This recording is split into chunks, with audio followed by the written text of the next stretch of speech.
Iran যে কোনো সময় যুক্তরাষ্ট্রে হামলা করতে পারে, এই দাবি করে ট্রাম্প ইরান যুদ্ধ শুরু করেছে। এই হামলার পেছনে যেসব কারণ ছিল তার মধ্যে অন্যতম দুটি দিক হল ইরানে ক্ষমতার পালাবদল ঘটানো এবং ইরানের পারমাণবিক সক্ষমতা ধ্বংস করা। যদিও ২০২৫ সালের জুন মাসে ইরানে হামলার পর যুক্তরাষ্ট্র দাবি করেছিল যে তারা ইরানের প্রধান ৩টি পারমাণবিক স্থাপনা সম্পূর্ণ ধ্বংস করে দিয়েছে। তারপর ২০২৬ সালের ফেব্রুয়ারিতে ইসরায়েল এবং যুক্তরাষ্ট্র আবারও দাবি করে ইরান নাকি পারমাণবিক শক্তি অর্জনের দ্বারপ্রান্তে পৌঁছে গেছে। অবিশ্বাস্য বিষয় হল ইরানের পারমাণবিক কর্মসূচি শুরুই হয়েছিল আমেরিকার সহযোগিতায়। ২০০০ সালের শুরু থেকেই নেতানিয়াহু বলে আসছে ইরান পারমাণবিক অস্ত্র থেকে মাত্র ২ সপ্তাহ দূরে। এরপর প্রায় ২৫ বছর কেটে গেলেও সেই ২ সপ্তাহ আর শেষ হয়নি।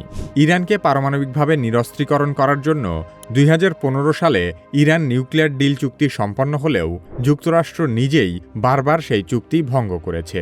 এর পেছনে অভিযোগ একটাই, ইরান নাকি গোপনে পারমাণবিক অস্ত্র তৈরি করছে। ইরান কি আসলেই পারমাণবিক অস্ত্র বানাতে পারবে এবং পশ্চিমারা কেন ইরানের পারমাণবিক শক্তি অর্জন ঠেকাতে উঠে পড়ে লেগেছে সে সম্পর্কে আলোচনা করা হবে কি কেন কিভাবে এই পর্বে।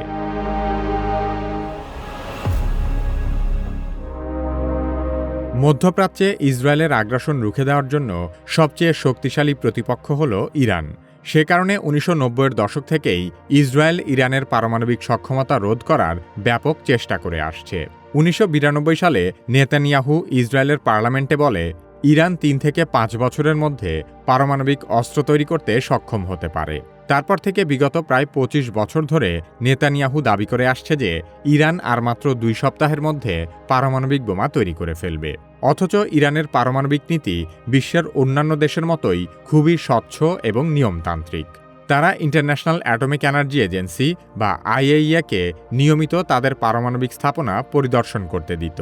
সেই সাথে ইরান বলে আসছে তাদের পারমাণবিক কর্মসূচি শান্তিপূর্ণ গবেষণা এবং বিদ্যুৎ উৎপাদনের জন্য। শুধু তাই নয়, ২০০৩ সালের দিকে যখন ইরানের পারমাণবিক কর্মসূচি নিয়ে আন্তর্জাতিক চাপ বাড়ছিল, তখন ইরানের প্রয়াত সর্বোচ্চ নেতা আয়াতুল্লাহ আলী খামেনি পারমাণবিক অস্ত্রের বিরুদ্ধে ফতোয়া দেন। খামেনির বক্তব্য অনুযায়ী পারমাণবিক অস্ত্র এমন ধ্বংস ডেকে আনে যেখানে নারী, শিশুসহ সাধারণ নাগরিক নির্বিচারে নিহত হয়।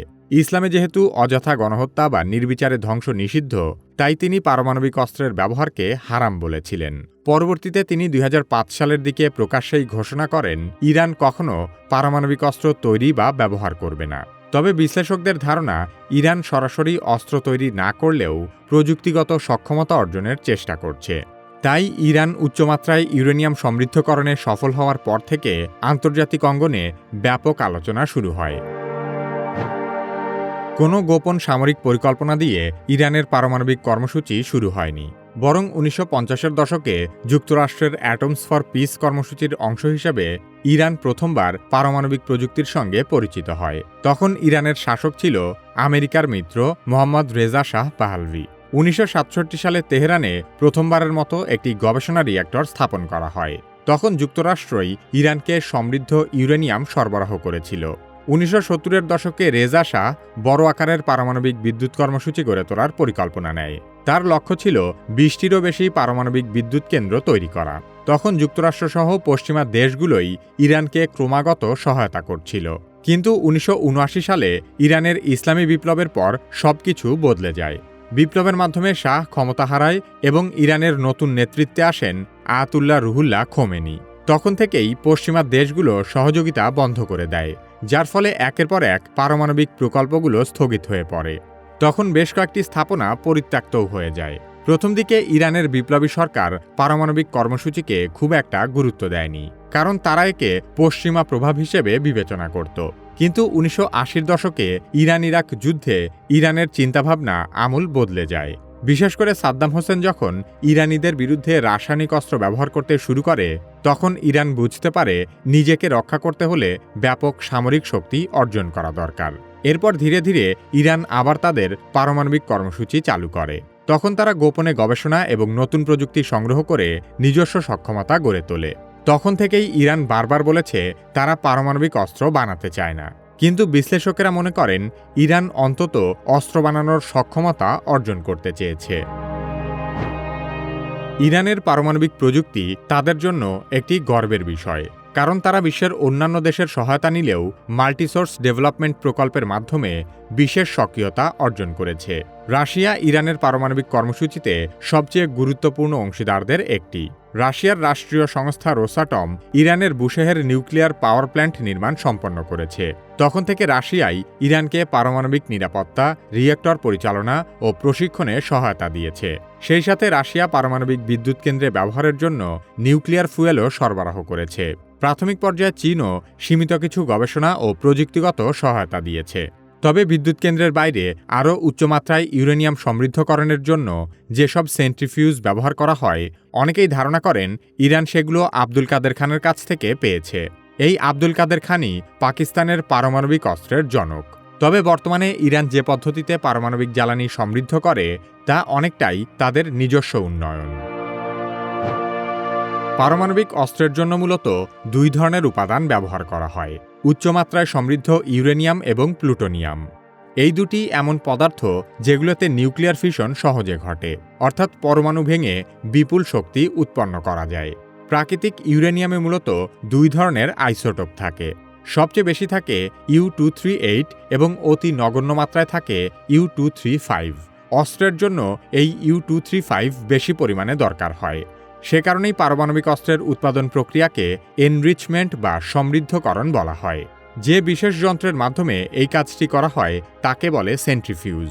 এরকম হাজার হাজার সেন্ট্রিফিউজ একসাথে কাজে লাগিয়ে তারপর প্রয়োজনীয় পরিমাণ উৎপাদন সংগ্রহ করা যায়। সাধারণত 3 থেকে 5% সমৃদ্ধ ইউরেনিয়াম বিদ্যুৎ উৎপাদনের জন্য ব্যবহৃত হয়।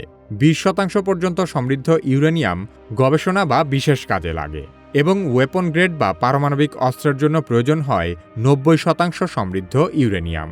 ইরান 2001 সালেই তাদের নিজস্ব সক্ষমতায় 60% ইউরেনিয়াম সমৃদ্ধ করতে পেরেছিল।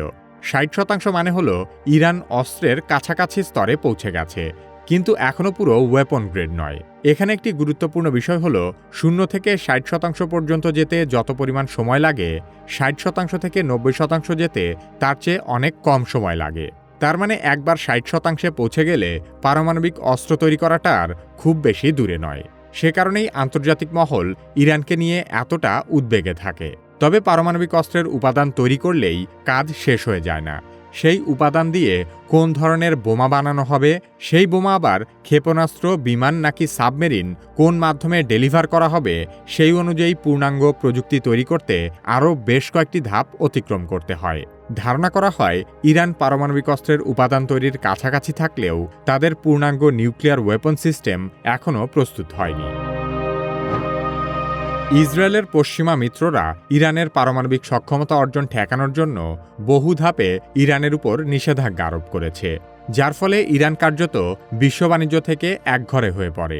2015 সালে ইরানের নিরস্ত্রীকরণ নিশ্চিত করতে গঠন করা হয় joint comprehensive plan of action, যা ইরান নিউক্লিয়ার ডিল নামে অধিক পরিচিত।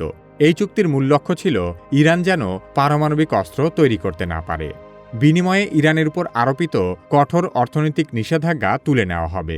ইরান নিউক্লিয়ার ডিল স্বাক্ষরিত দেশগুলো হল যুক্তরাষ্ট্র, যুক্তরাজ্য, ফ্রান্স, রাশিয়া, চীন এবং জার্মানি। পারমাণবিক অস্ত্র তৈরির জন্য ইউরেনিয়ামকে 90% পর্যন্ত বিশুদ্ধ করতে হয়, কিন্তু সেই চুক্তিতে বলা হয় ইরান সর্বোচ্চ 4% পর্যন্ত ইউরেনিয়াম সমৃদ্ধ করতে পারবে, যা দিয়ে মূলত বিদ্যুৎ উৎপাদন করা যায়। তাই চুক্তির পর ইরান তার সমৃদ্ধ ইউরেনিয়ামের মজুদ প্রায় 98% কমিয়ে দেয়। তবে আলোচনা চলার মাঝপথে 2018 সালে যুক্তরাষ্ট্র এই চুক্তি থেকে বেরিয়ে যায়। তখন ইরানও সেই চুক্তি ভাঙতে শুরু করে এবং তারা তাদের ইউরেনিয়াম আরও সমৃদ্ধ করতে থাকে। 2025 সালেও ইরানের সাথে আলোচনা চলার মাঝপথে আমেরিকা এবং ইসরায়েল ইরানের নাতাঞ্জ, ইস্ফাহান এবং ফর্দো পারমাণবিক কেন্দ্রে নজিরবিহীন হামলা করে। ইরান এই হামলার প্রতিক্রিয়ায় ইসরায়েলের উপর পাল্টা হামলা চালায়। 2025 সালের জুন মাসে সংঘটিত সেই সংঘাত 12 দিনের যুদ্ধ নামে পরিচিত। তখন যুক্তরাষ্ট্র দাবি করেছিল যে তারা ইরানের পারমাণবিক সক্ষমতা সম্পূর্ণ ধ্বংস করে দিয়েছে। অথচ 2026 সালে আবারও ইরান পারমাণবিক অস্ত্র তৈরির দ্বারপ্রান্তে থাকার ঘোষণা দিয়ে ইসরায়েল এবং যুক্তরাষ্ট্র মিলে ইরানে ভয়াবহ হামলা শুরু করে।